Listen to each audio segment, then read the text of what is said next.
question before the Finance Committee this morning is whether Robert F. Kennedy should be trusted with the health and well-being of the American people. Committee staff have examined thousands of pages of statements, books, and podcast transcripts in a review of his record. The receipts show that Mr. Kennedy has embraced conspiracy theories, quacks, charlatans, especially when it comes to the safety and efficacy of vaccines. He has made it his life's work to sow doubt and discourage parents from getting their kids life-saving vaccines. It has been lucrative for him and put him on the verge of immense power. This is the profile of someone who chases money and influence wherever they lead, even if that may mean the tragic deaths of children and other vulnerable people. Now, Mr. Kennedy is fond of saying he's not making recommendations about whether parents should vaccinate their children. He's just asking questions and giving people choices. It's a slippery tactic to dodge any real responsibility for his words and actions. And it is, in my view, absurd coming from somebody who's trying to win confirmation for a job that is entirely about making recommendations. These recommendations are going to have life or death consequences for the American people. Mr. Kennedy, if you are confirmed, your recommendations determine which vaccines senior citizens get for free through Medicare. Your recommendation will determine which vaccines are given to millions of kids. Peddling these anti-vaccine conspiracy theories as our chief health officer is going to endanger the lives of kids and seniors across the nation. Just look at what happened when Mr. Kennedy inserted himself into an anti-vaccination crisis in the island nation of Samoa. He traveled there himself to push his views and pour fuel on the fire of a measles outbreak that began due to low vaccination rates. In the end, 83 Samoans died, mostly kids, from a disease that is easily preventable. Americans cannot afford to import this experiment to our great nation. News reports have claimed that I'm anti-vaccine or anti-industry. I am neither. I am pro-safety.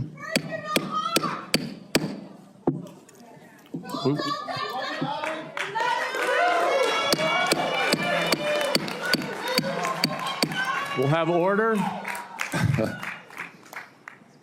Please proceed, Mr. Kennedy. I am pro-safety. I worked for years to raise awareness about the mercury and toxic chemicals in fish, and nobody called me anti-fish. And I believe that vaccines play a critical role in healthcare. All of my kids are vaccinated. I've written many books on vaccines. My first book in 2014, the first line of it is, I am not anti-vaccine, and the last line is, I am not anti-vaccine. Nor am I the enemy of food producers. American farms are the bedrock of our culture, of our politics, of our national security. I was a 4-H kid, and I spent my summer working on ranches. I went to work with our farmers. I want to work with our farmers and food producers to remove burdensome regulations and unleash American ingenuity. MAHA simply cannot succeed without a partnership, a full partnership of American farmers. In my advocacy, I've often disturbed the status quo by asking uncomfortable questions. Well, I'm not going to apologize for that. We have massive health problems in this country that we must face honestly. And the first thing I've done every morning for the past 20 years is to get on my knees and pray to God that he would put me in a position to end the chronic disease epidemic and to help America's children. That's why I'm so grateful to President Trump for the opportunity to sit before you today and seek your support and partnership in this endeavor. And then you say another. In your testimony today under oath, you denied that you were anti-vaccine. But during a podcast interview in July of 2023, you said, quote, "No vaccine is safe and effective." In your testimony today, in order to prove you're not anti-vax, you note that all your kids are vaccinated. But in a podcast in 2020, you said, and I quote, "You would do anything, pay anything to go back in time and not vaccinate your kids." Mr. Kennedy, all of these things cannot be true. So, are you lying to Congress today when you say you are pro-vaccine? Or did you lie on all those podcasts? We have all of this on tape, by the way. Yeah, Senator, as you know, because it's been repeatedly debunked, that statement that I made on the Lex Friedman podcast was a fragment of the statement.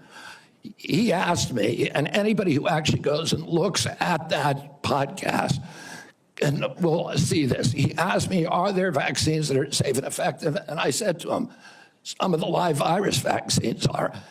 And I said, there are no vaccines that are safe and effective, and I was going to continue for every person. Every medicine has people who are sensitive to them, including vaccines. Right, so he interrupted me at that point.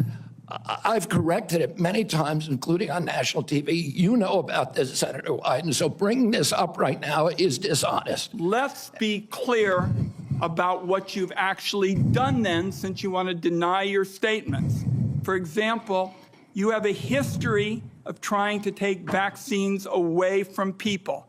In May of 2021, you petitioned the Food and Drug Administration to not only block Americans from having access to the COVID vaccine, but to prevent any future access to the life-saving vaccine. Are you denying that? Your name is on the petition. We brought that petition after CDC recommended the COVID vaccine without any scientific basis for 6-year-old children. Most experts agree today, even the people who did it back then, that COVID vaccines are inappropriate for 6-year-old children who basically have a zero risk from COVID. That's why I brought that lawsuit. I don't want to, I want to emphasize Mr. Kennedy, the facts.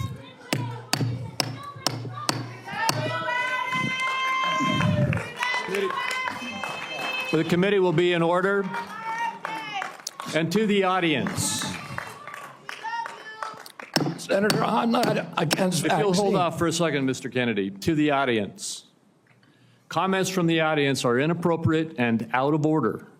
And if there are any further disruptions, the committee will recess until the police can restore order. Please follow the rules of the committee. Mr. Kennedy, you may proceed. I also want to point out that your recitation of what happened in Samoa is absolutely wrong, and you know it's wrong. We'll get to that in a moment. Right now, we're talking about the petition that you filed to block Americans from having access to the vaccine and to prevent any future access to the vaccine. Those facts are on the record. My third question to you is, you made almost $5 million from book deals, mostly promoting junk science. In 2021, in a book called The Measles Book, you wrote that parents had been, quote, misled into believing that measles is a deadly disease and that measles vaccines are necessary, safe, and effective. The reality is measles are, in fact, deadly and highly contagious, something that you should have learned after your lies contributed to the deaths of 83 people, most of them children, in a measles outbreak in Samoa. So my question here is, Mr. Kennedy, is measles deadly, yes or no? The death rate from measles historically in this country in 1963, the year before the introduction of the vaccine, was 1 in 10,000. Let me explain what happened in Samoa. In Samoa, in 20 2015, there were 2 kids who died following the MMR vaccine.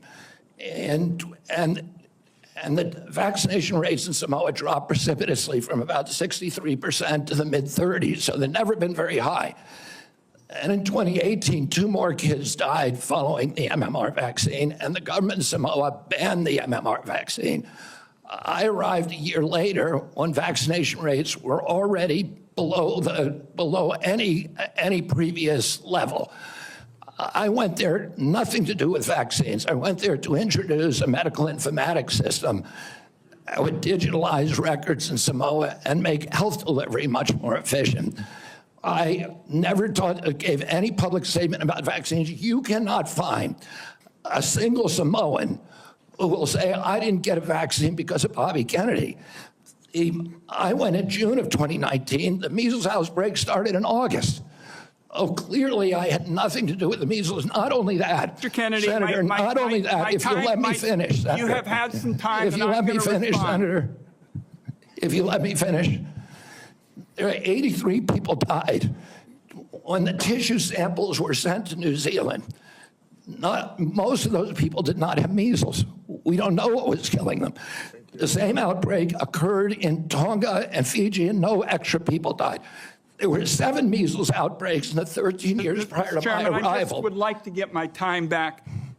The nominee wrote a book saying that people had been misled into believing that measles is a deadly disease. He's trying now to play down his role in Samoa. That's not what the parents say. That's not what Governor Green says. It's time to make sure that we blow the whistle on actually what your views are. At least we're starting.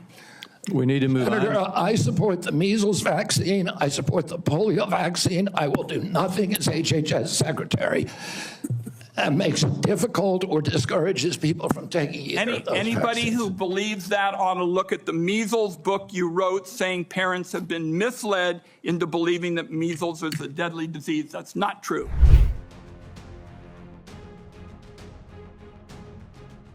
Did you say that COVID-19 was a genetically engineered bioweapon that targets black and white people but spared Ashkenazi Jews and Chinese people? I didn't say it was deliberately targeted. I just quoted an NIH-funded and NIH published study. Did you say that it targets black and white people but spared Ashkenazi Jews? I quoted a study, Your Honor. I quoted an NIH study that showed that I'll take that as a certain yes. races I have to move on, disproportionately. I have to move on.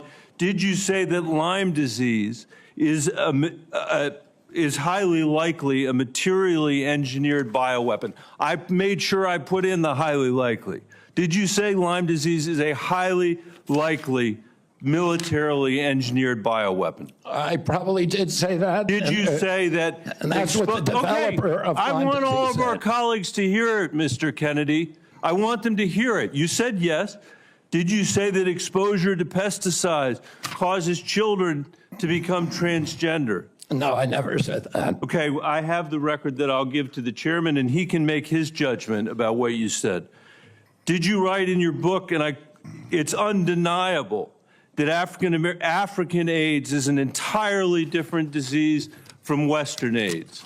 Yes or no, Mr. Kennedy? I'm not sure if I made that. Okay, I'll give it to the chairman, Mr. Kennedy. And my final question, did you say on a podcast, and I quote, I wouldn't leave abortion, to the states. My belief is we should leave it to the woman. We shouldn't have the government involved, even if it's full term. Did you say that, Mr. Kennedy? Senator, I believe that every abortion is a tragedy. Did you say it, Mr. Kennedy?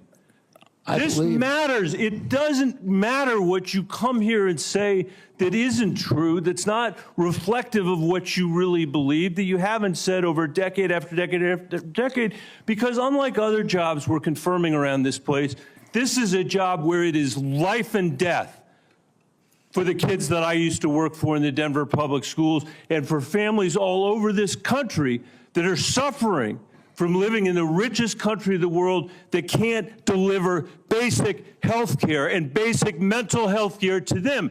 It's too important for the games that you're playing, Mr. Kennedy. And I hope my colleagues will say to the president, I have no influence over him. I hope my colleagues will say to the president, out of 330 million Americans, we can do better than this.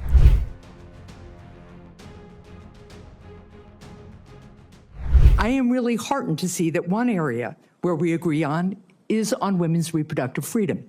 In your own words, it's not the government's place to tell people what to do with their bodies. You said that, correct? Yeah. Mr. Kennedy, in 2023, you came to New Hampshire and said, quote, I'm pro-choice. I don't think the government has any business telling people what they can or cannot do with their body. So you said that, right? Yes. Yep. But you also said we need to trust the women to make that choice because I don't trust government to make any choices. You said that too, right? Yes. It is remarkable that you have such a long record of fighting for women's reproductive freedom, and really great that my Republican colleagues are so open to voting for a pro-choice HHS secretary. So, Mr. Kennedy, I'm confused. You have clearly stated in the past that bodily autonomy is one of your core values. The question is, do you stand for that value or not? When was it that you decided to sell out the values you've had your whole life in order to be given power by President Trump? Senator, I agree with President Trump that every abortion is a tragedy, that we can't be a moral authority in this country. Right, so, but that isn't what you said back in New Hampshire in 2023. My question is exactly when did you decide to sell out your life's work and values to get this position? Senator, I agree with President Trump that every abortion is a tragedy. So what you're telling us, just to be clear, because my time is limited, is that regardless of what you believe, regardless of what values you have, if President Trump tells you to do something, you're going to do it. You said just now the discussion about mifepristone. Oh, he's asked me to study the safety of it. Here are the safety studies that tell us mifepristone is safe and effective. And I asked Mr. Chair that these about 40 studies be admitted to the record by unanimous consent. Without objection. So the studies are there. The safety is proved. The science is there. But what you're telling us is if President Trump orders you to take action to make it harder for women to get direly needed health care, you'll follow his order. If Mr. Trump, as he did yesterday, orders a halt on Medicaid payments that are essential for taking care of people with disabilities all around this country, you're going to follow that order because you are willing to sacrifice your values, your knowledge, if President Trump tells you to do that. That, to me, is unacceptable in a Secretary of Health and Human Services. As I explained before, the White House has issued a statement saying that that policy will not deprive any American benefits. The problem is the White House issued that statement only after we pointed out the damage it would do, and it became politically uncomfortable for them. You know what else that freeze on federal funding did? It halted funds for critical research that could cure pediatric cancer. So if the president tells you to do that, you're going to stop that too. That's enough.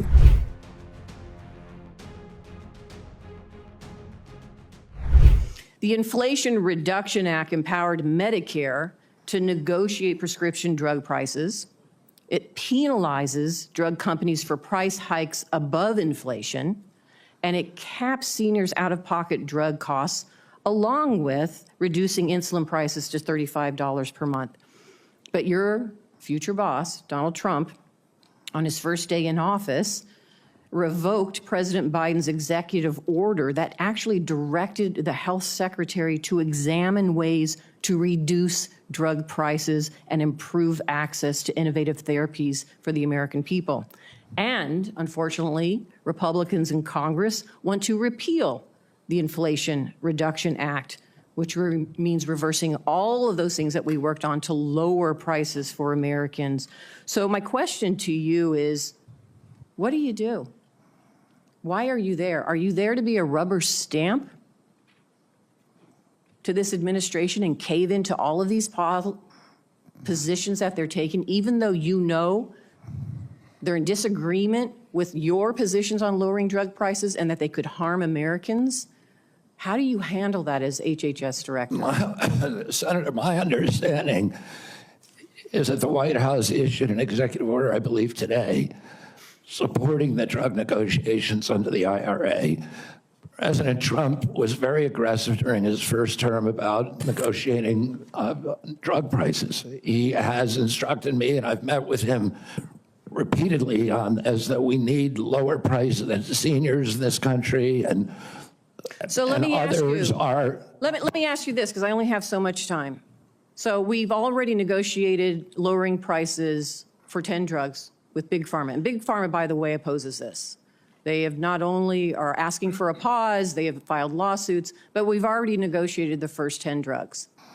And we want to expand it to the next 10 to 15 that the Biden administration has put forward. Would you agree and continue that path of really mandating that Big Pharma come to the table and negotiate drug prices for Medicare so we can lower those prices for Americans? My understanding is that the executive order that was issued today, which I haven't seen, but I've read a summary. Well, let me ask you this then, because you keep citing the Trump administration and you're just going to follow what they say. Is that what you're doing? You're just a rubber stamp for them in this position? So anybody, Trump. so it doesn't matter that you're before us. It could be anybody coming before us as long as they're a rubber stamp for this administration and disregarding your beliefs and what you think. I guess my question to you is, if it really is fundamental to what you believe, how do you live with that? How do you address those issues as you're moving forward, You want me to knowing answer that the it's going to question, harm Senator? Americans? Yeah. You want me to answer the question? No, I'm asking you. Okay.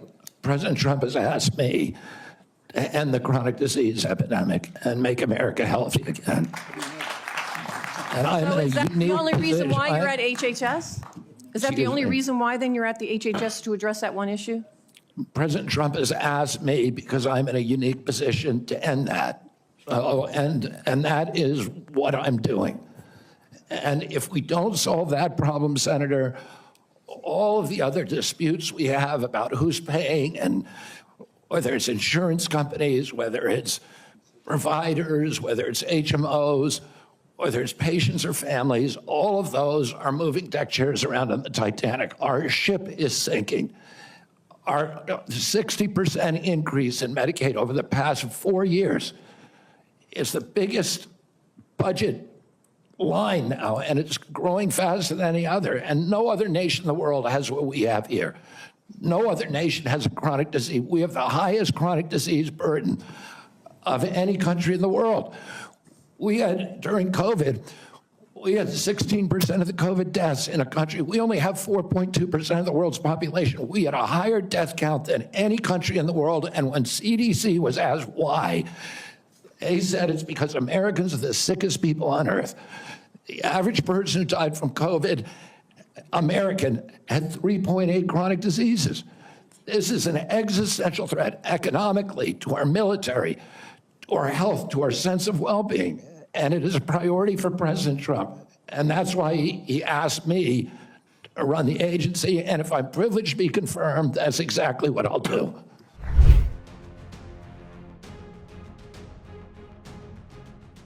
Will you commit that when you leave this job, you will not accept compensation from a drug company, a medical device company, a hospital system, or a health insurer for at least 4 years, including as a lobbyist or a board member?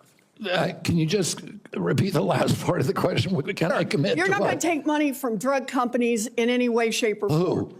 Me? Yes, you. Oh, yeah, I'm You're the happy one- to commit to that. Okay, good. That's what I figured. I said it's an easy question to start with. And I think you're right on this I don't question. think any of them want to give me money, by the way. Let's keep going. You're right because to say yes, because every American has the right to know that every decision you make as our #1 health officer is to help them and not to make money for yourself in the future.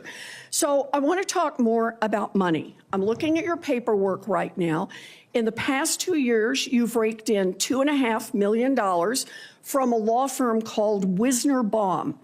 You go online, you do commercials to encourage people to sign up with Wisner Baum to join lawsuits against vaccine makers. And for everyone who signs up, you personally get paid. And if they win their case, you get 10% of what they win. So if you bring in somebody who gets $10 million, you walk away with $1 million. Now, you just said that you want the American people to know you can't be bought. Your decisions won't depend on how much money you could make in the future. You won't go to work for a drug company after you leave HHS.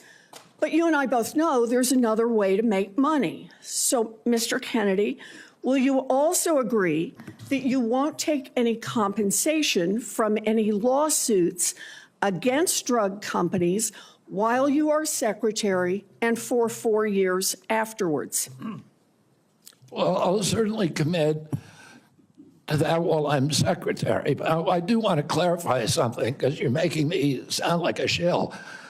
I put together that case. I did the Science Day presentation to the judge on that case to get it into court. Mr. Kennedy, Mr. Kennedy, it's just a really simple question. Yeah, You've taken in $2.5 million. I want to know if you will commit right now that not only will you not go to work for drug companies, you won't go to work suing the drug companies and taking your rake out of that while you're secretary and for 4 years after. It's just... I'll commit to not taking any fees from drug companies while I'm secretary. No, I'm asking about fees from suing drug companies. Will you agree not to do that? You're asking me to not sue drug companies, No, and I'm not going to agree to that, drug Senator. companies as much as you want.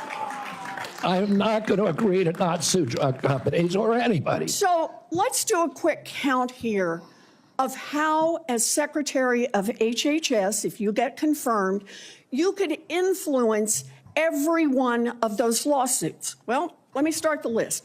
You could publish your anti-vaccine conspiracies, but this time on U.S. government letterhead, something a jury might be impressed by. You could appoint people to the CDC vaccine panel who share your anti-vax views and let them do your dirty work. You could tell the CDC vaccine panel to remove a particular vaccine from the vaccine schedule. You could remove vaccines from special compensation programs, which would open up manufacturers to mass torts. You could make more injuries eligible for compensation even if there is no causal evidence. You could change vaccine court processes to make it easier to bring junk lawsuits. You could turn over FDA data to your friends at the law firm, and they could use it however it benefited them. You could change vaccine labeling. You could change vaccine information rules. You could change which claims are compensated in the vaccine injury compensation program. There's a lot of ways that you can influence those future lawsuits and pending lawsuits while you are Secretary of HHS, and I'm asking you to commit right now that you will not take a financial stake in every one of those lawsuits so that what you do as Secretary will also benefit you financially down the line. I'll comply with all the ethical guidelines. That's not the question. You and I, you have said You're asking me, Senator, you're asking me not to sue vaccine pharmaceutical companies. Yeah, you are. That's exactly what you're doing.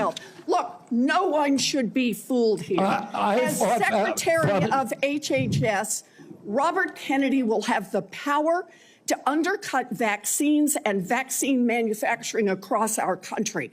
And for all of his talk about follow the science and his promise that he won't interfere with those of us who want to vaccinate his kids, the bottom line is the same. Kennedy can kill off access to vaccines and make millions of dollars while he does it. Kids might die, but Robert Kennedy can keep cashing in. Senator, I support vaccines. I support the childhood schedule. I will do that. The only thing I want is good science, and that's it.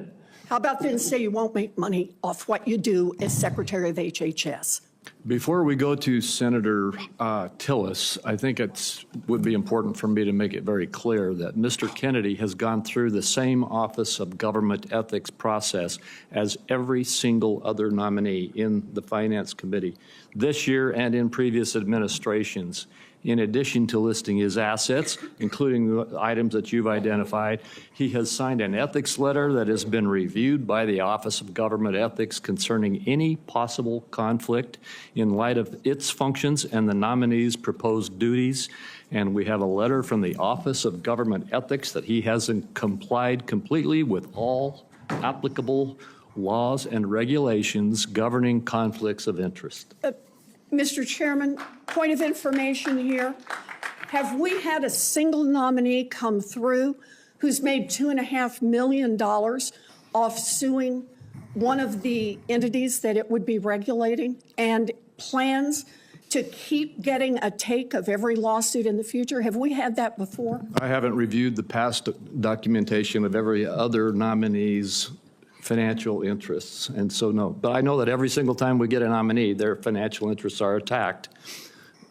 That's why we have the Office of Government Ethics. That's why they've reviewed everything that's in his record, and that's why he has even, I think, and I don't know that I want to ask him to get into it, but he has listed his assets and has gone through a discussion of the responsibilities under our ethics laws and is complied with all of those requirements.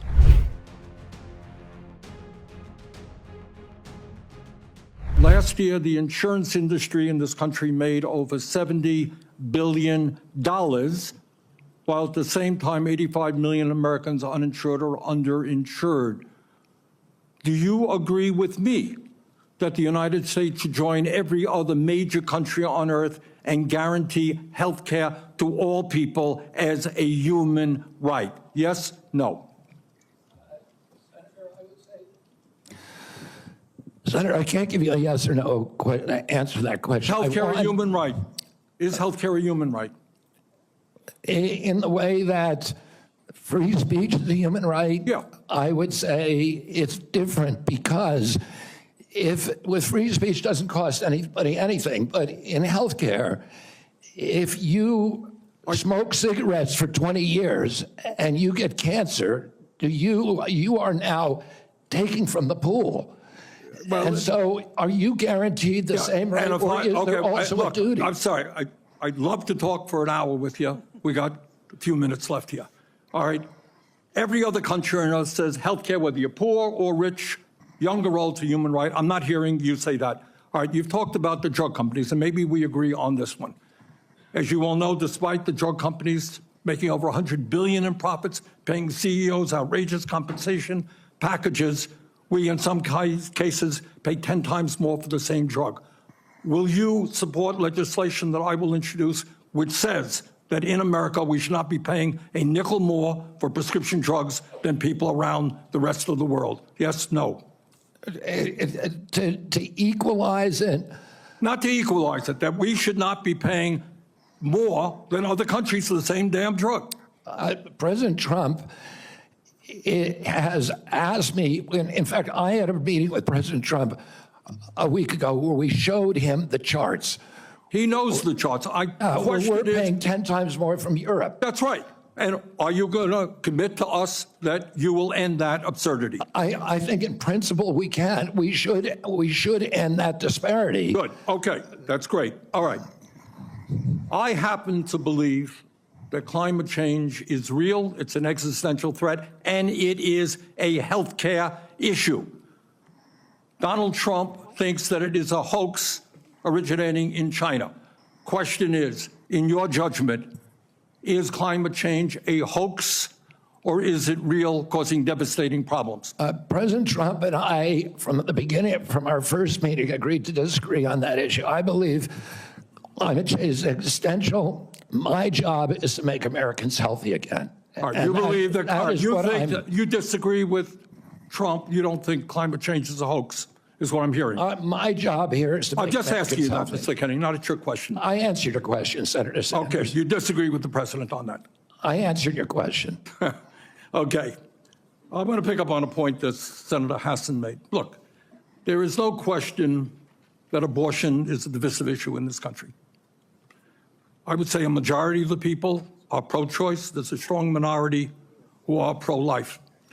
A year and a half ago, you went to New Hampshire, running for president, gave a speech, and you talked about government should not tell a woman what she can do with her own body. That's her choice. Now, I think everybody on that side is pro-life. I think everybody here is pro-choice. I have never seen any major politician flip on that issue quite as quickly as you did when Trump asked you to become HHS secretary. Tell me why you think people should have confidence in your consistency and in your word when you really made a major U-turn on an issue of that importance in such a short time. Senator, I believe, and I've always believed, that every abortion is a tragedy. But you told the people in New Hampshire that it was their right. All right, let me do a last question here because I'm running out of time. I think the gist of what you're trying to say today is you're really pro-vaccine, you want to ask questions. You have started a group called the Children's Health Defense. You're the originator. Right now, as I understand it, on their website, they are selling what's called onesies. These are little things, clothing for babies. One of them is titled Unvaxxed, Unafraid. Next one, and they're sold for $26 a piece, by the way. Next one is No Vax, No Problem.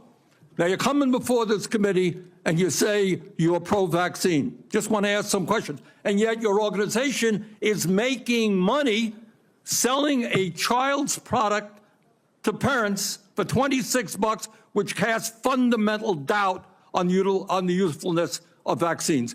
Can you tell us now that you will, now that you are pro-vaccine, that you're going to have your organization take these products off the market? Senator, I have no power over that organization. I'm not part of it. I resigned from the board. Yeah, that was just a few months ago. You founded that. You certainly have power. You can make that call. Are you supportive of this? I've had nothing to do with leadership. Are you supportive of these onesies? I'm supportive of vaccines. Are you supportive of this clothing, which is militantly anti-vaccine? I am supportive of vaccines. I will. I want good science, and I want to protect. But you will not tell the organization you founded not to continue selling that product. Thank you, Mr. Chairman.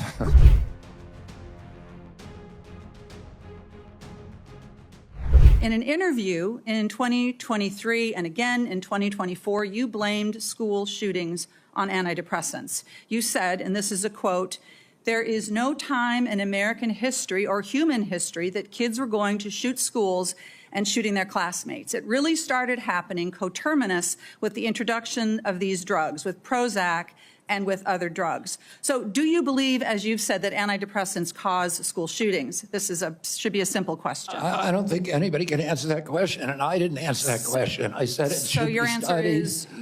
I said it should be studied along with other potential culprits, like so they may cause social media. But I don't know. I would never make, because there's no science on that, well, Senator. there is, Senator. I mean, excuse me, there is, Mr. Kennedy. Thank you for the promotion. The science shows that there is no link between school shootings and antidepressants. And in fact, most school shooters were not even treated with antidepressants. And of those that were, there was no evidence of association. You know, I don't think you can say that, Senator, because HIPAA rules, nobody knows. Well, that is, Mr. Kennedy, do you think that people who take antidepressants are dangerous? I think, listen, I'm not going into HHS if I'm privileged to be confirmed with any. So you can't say that people to impose any preconceived ideas that I may have. I just want to have good science. So you're not saying that they aren't dangerous, which means that they could be dangerous. Let me ask you this. That's not true. You've described Americans who take mental health medications as addicts who need to be sent to wellness farms to recover. Is that what you believe? No, of course I didn't say that anybody should be compelled to do anything. No, but you said they should be sent. I said they should be available to them. I didn't say they should be sent. You said that folks that take antidepressants are like addicts. That I can provide that, Oh, I Mr. think Chair. they should have the availability. Listen, I know people, So- including members of my family, who've had a much worse time getting off of SSRIs than people have getting off of heroin. It's the withdrawal period is, I mean, and it's written actually have on the label. I have some This is experience very with well this documented. myself, Mr. Kennedy. This is personal for me. When I was a young woman and I was struggling with depression, thankfully, I had the resources to help me get through it, including a new generation of SSRI uptake inhibitors, which helped to clear my mind, get me back on track to being a mom and a wife and a productive, happy person. And I'm really grateful for that therapy. So I have some experience with this, and I think that everyone should have access to that care. And your job as secretary is to expand access to care, not to spread lies and misinformation. And you know, the things that you say, Mr. Kennedy, they live on. They have impact. And, you know, we're having this conversation at the same moment that my Republican colleagues are looking to try to figure out how to save money any way they can. And so they want to cut Medicaid. Let's just think about this for a minute, because you're going to be, should you be confirmed, you would be responsible for CMS, which provides mental and behavioral health care to millions of Americans. Close to 40% of folks on Medicaid have a behavioral health condition. And you would be part of this administration that would be looking to cut Medicaid. So, Mr. Kennedy, these statements that you've made linking antidepressants to school shootings, they reinforce the stigma that people who experience mental health every day face every single day. And I'm very concerned that this is another example of your record of sharing false and misleading information that actually really hurts people. Senator, you're Thank you, Mr. mischaracterizing my statements. I am only putting into the record what you have said, Mr. Kennedy. You're mischaracterizing my statements, and I'm happy that you had a good experience on SSRIs. Many Americans have very good experience on it. Others have That not. would be an issue between them and their physicians, and not for the exactly. future head of HHS to be putting out misinformation Exactly. about the dangers of SSRIs and other antidepressant medication, spreading the stigma and the fear that we're actually trying to overcome. Do you think physicians, when they make that prescription, ought to have access to good science? Of course they do. And Right, I don't that's all think I that believe, too. And you and I are in agreement, Senator. And to your point that you made when you made these statements, it was not based on good science. I don't know what it was based on. I was saying the science needed to be done. I was saying these are potential culprits. We're coterminous, and I named other things. I said video games. I said social media. I said SSRIs. SSRIs have a black box warning of suicidal, homicidal behavior. Mr. Chair, I will submit to the chair the information that I have about what Mr. Kennedy has said, linking antidepressants to school shootings. Thank you.